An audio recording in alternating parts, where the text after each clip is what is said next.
Pada video yang terdahulu, kita sudah membahas dengan rinci tentang respirasi aerob, yaitu respirasi yang membutuhkan oksigen dari udara bebas yang akan digunakan untuk menangkap ion hidrogen yang terlepas pada tahap transport elektron sehingga membentuk air. Sekarang pada video ini kita akan membahas tentang respirasi anaerob.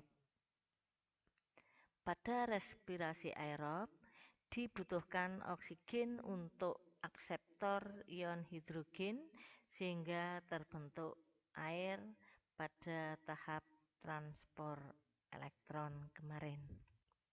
Sedangkan pada respirasi anaerob sebagai pengikat ion hidrogen tidak digunakan oksigen karena tidak ada, maka akan digunakan senyawa lain, misalnya fosfoenol pirufat atau asetaldehid, sehingga akan terbentuk hasil akhir berupa asam laktat ataupun alkohol yang biasa disebut etanol. Respirasi anaerob terjadi pada jaringan yang kekurangan oksigen, misalnya pada saat olahragawan panco itu sedang melaksanakan pertandingan dan karena lawannya sama-sama kuat sehingga proses itu berlangsung lama, tidak diberi kesempatan untuk beristirahat, maka kemudian berlangsunglah respirasi secara anaerob. Itu pada jaringan yang kekurangan oksigen. Kemudian juga pada akar yang terendam air, misalnya akar tanaman bakau. Pada biji yang berkulit tebal, misalnya biji asam, biji salak. Dan pada sel ragi yang kemudian sering dimanfaatkan oleh manusia untuk menghasilkan alkohol, atau pada beberapa jenis bakteri anaerob, misalnya Clostridium tetanus. Clostridium tetani yang mengakibatkan penyakit tetanus. Bahan bakunya sama, berupa monosakarida, misalnya glukosa. Berdasarkan hasil akhirnya dibedakan menjadi dua. Yang pertama, fermentasi alkohol, itu jika hasil akhirnya berupa alkohol, berlangsung pada mikroorganisme dan tumbuhan. Dan fermentasi asam laktat, jika hasilnya berupa asam laktat, misalnya pada tubuh hewan dan manusia. Pada skema ini digambarkan dua jenis fermentasi, yang kiri adalah fermentasi alkohol atau etanol, yang kanan adalah fermentasi asam laktat. Memiliki kesamaan dan perbedaan. Kita lihat pada slide selanjutnya. Di sini diagram yang atas menunjukkan reaksi fermentasi alkohol, sedangkan yang bawah menunjukkan reaksi fermentasi asam laktat.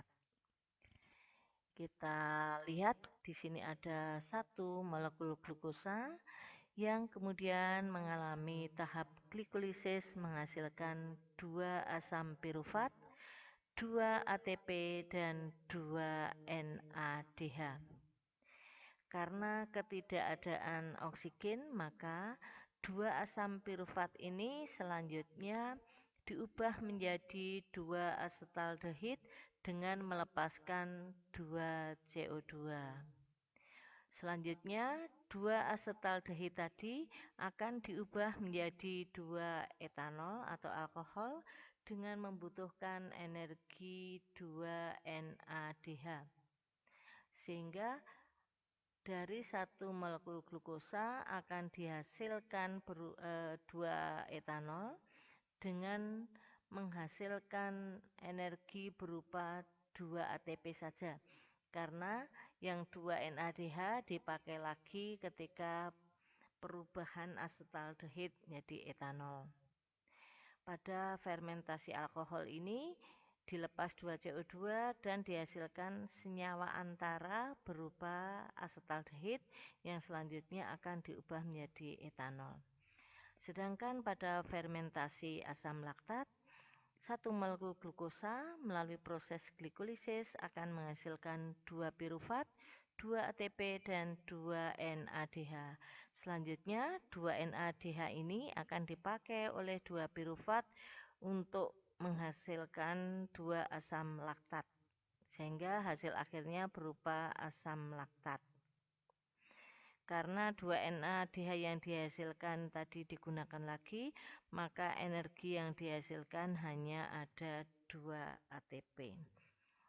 Dalam fermentasi asam laktat tidak dilepas CO2 dan juga tidak menghasilkan senyawa antara.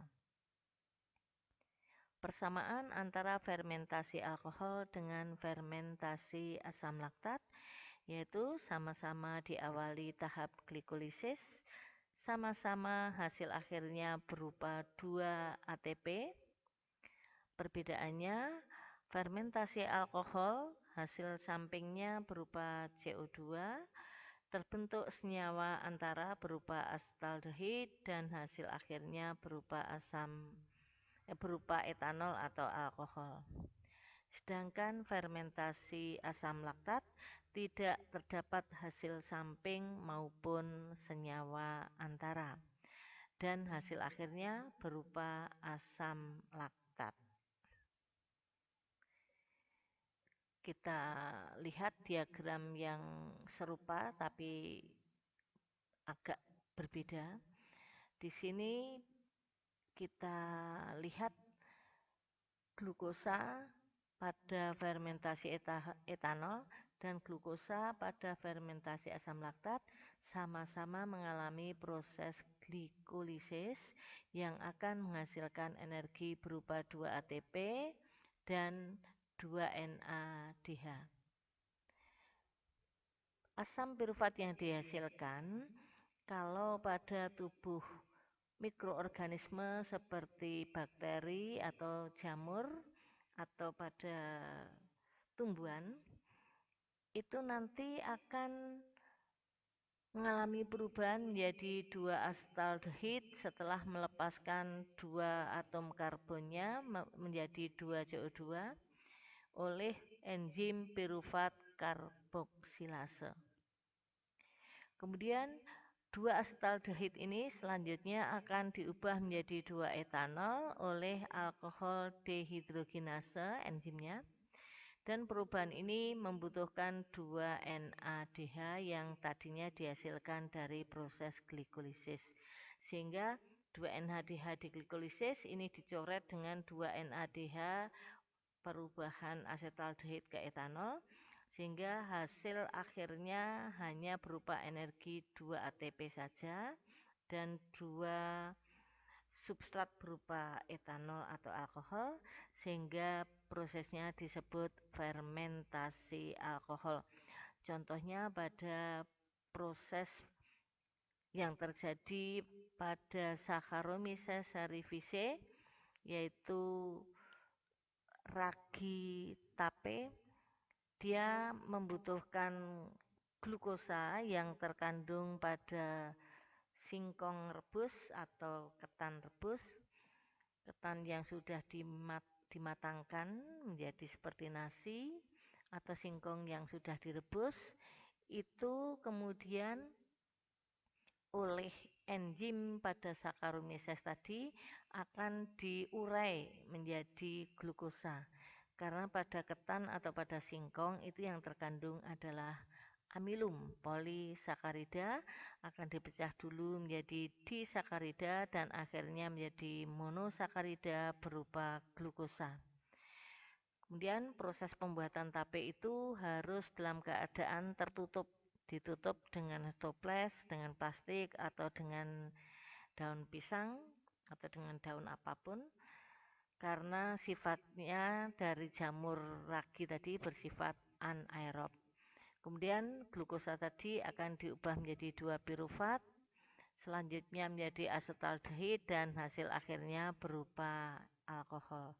Sehingga tape itu mengandung alkohol, kemudian itu terdeteksi dari aroma yang sengak atau rasa yang khas.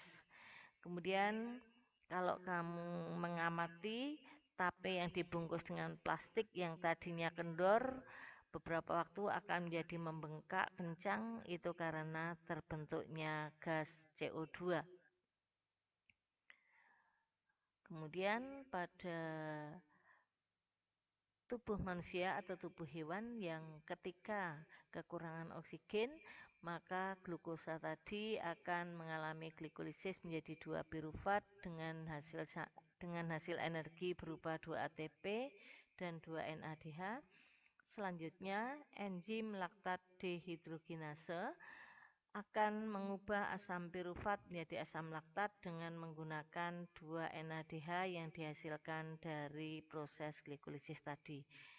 Sehingga pada hewan atau manusia itu secara anaerob akan menghasilkan asam laktat yang jika tertimbun dalam otot akan menyebabkan rasa pegal atau capek. Yang ini hanya akan hilang ketika teroksidasi. Kemudian glukosa tadi yang seharusnya kalau secara aerob menghasilkan 36 ATP hanya akan menghasilkan 2 energi ATP. Sehingga sebenarnya respirasi secara anaerob yang terjadi pada organisme aerob itu sungguh-sungguh merugikan.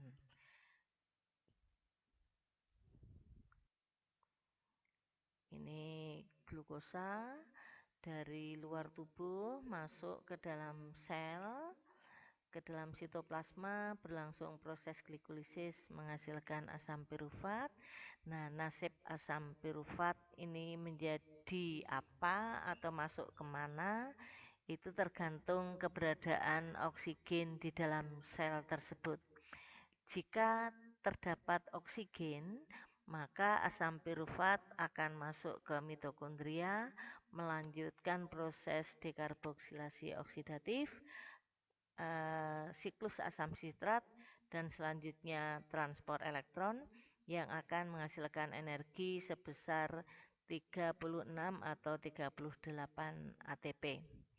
Sedangkan jika tidak terdapat oksigen atau dalam situasi anaerob, maka asam pirufat tadi selanjutnya akan mengalami perubahan menjadi etanol ataupun asam laktat tergantung pada sel apa.